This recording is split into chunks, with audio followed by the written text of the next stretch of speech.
ইযা শামসু কুবিরাত, যখন সূর্য আলোহীন হয়ে যাবে, তারপর আমার মালিক জানাই দিলেন ওয়াইদান নুজুমু কাদাওয়াত। আল্লাহ রাব্বুল আলামিন বলেন তারকারা যেগুলা ঘষে ঘষে দুনিয়ার জমিনের মধ্যে পড়তে থাকবে, এক একটা তারকা এই দুনিয়ার দুনিয়ার সমান, ওই তারকাগুলি তার জায়গায় থাকবে না, এক এক জায়গা থেকে আরেক জায়গায় চলে যাবে।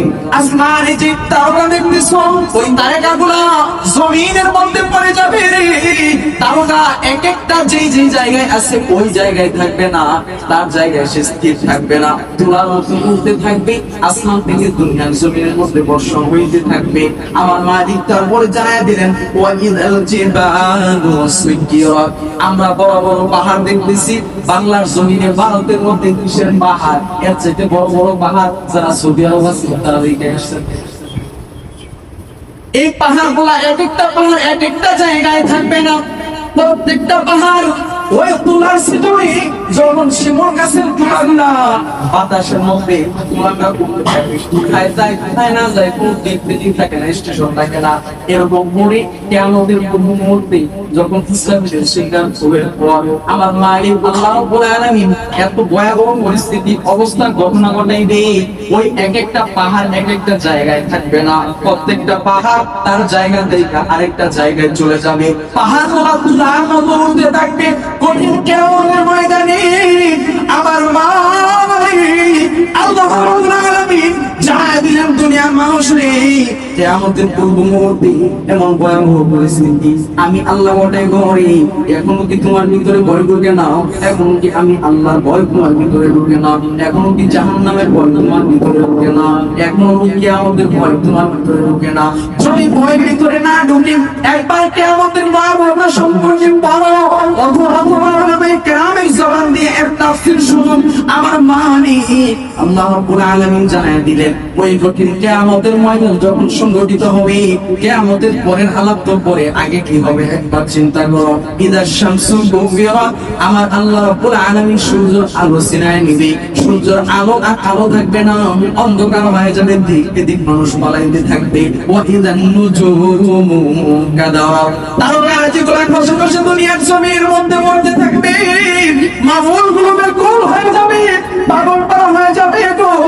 ওই কঠিন কিয়ামতের ময়দানে আমার আল্লাহ রাব্বুল আলামিন সিফাতের নামে একটা সাইনবোর্ড বানায়া বড় গুসা করে আমার মালিক ডাক দিবেন লিমানিল মুলকুল ইয়াউম,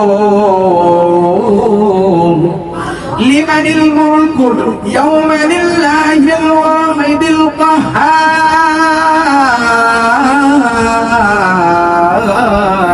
আমার মালিক পথনারে রূপ ধারণ করিয়া কঠিন কিয়ামতের ময়দানে ডাক দিবে, এ রাজা বাদশা টাকাওয়ালা বড় লোক, আমি আল্লাহ দুনিয়ার মধ্যে পাঠাইছি, নামাজ পড়ো নাই, রোজা রাখো নাই, মন চাহি জিন্দেগিটাকে তুমি সাজাইছো, আমি আল্লাহর ইবাদত করো নাই, আমার রাসূলের দেখানো পদ্ধতিতে চলো নাই, আজকে পারলে বল আমি হিসাব দিব না, নিজের পাল্লায় পার হবো না, উলসিরাত পার হবো না।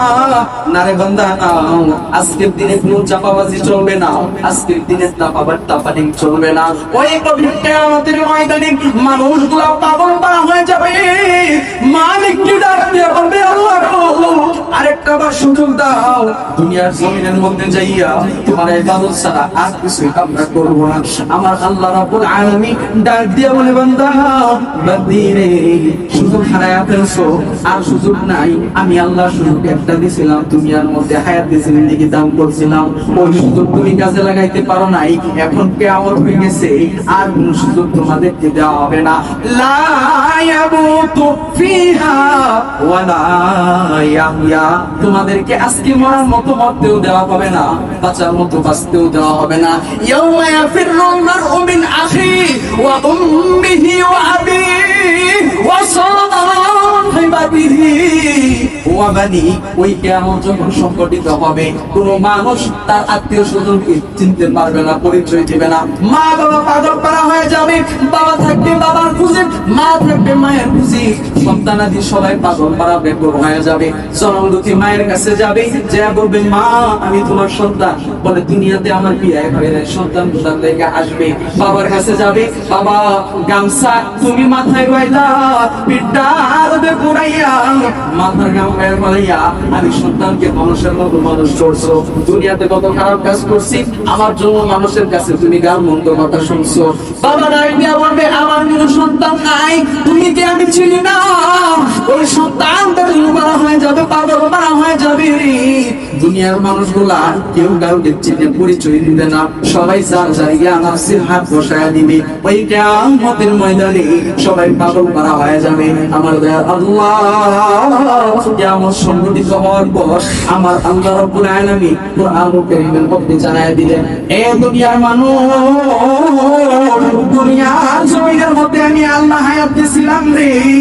আজ থেকে প্রায় 1500 বছর আগে আমার নবীর জমানায়, আমার নবীর জমানার আগেও তখন একটা নিয়ম ছিল, যদি কারো ঘরের মধ্যে কন্যা সন্তান হইতো, ওই কন্যা সন্তান জীবন্ত দাফন করে ফেলতো। এই সূরাতুল তাহবীরের মধ্যে আমার মালিক জানাই দিয়েছেন, কিয়ামতের ময়দানে আমি আল্লাহ এর হিসাব নিব। আমার মালিক জিজ্ঞাসা করবে, এ বান্দা বান্দিরে, দুনিয়ার মধ্যে আমি আল্লাহ তোমাকে সন্তান দান করছিলাম, ছেলে হইলে রাখছো, মেয়ে হইল হিসাব মনে কইরা জীবন্ত দাফন কইরা দিছো। সেই কন্যা সন্তান গুলাকে তুমি জীবন্ত দাফন করছো, ওই সন্তান গুলা কি অপরাধ করছে তার হিসাব তুমি আমাকে দিয়া তারপর তুমি অগ্রসর হইবা। কোন হিসাব আছে? কোন হিসাব আছে?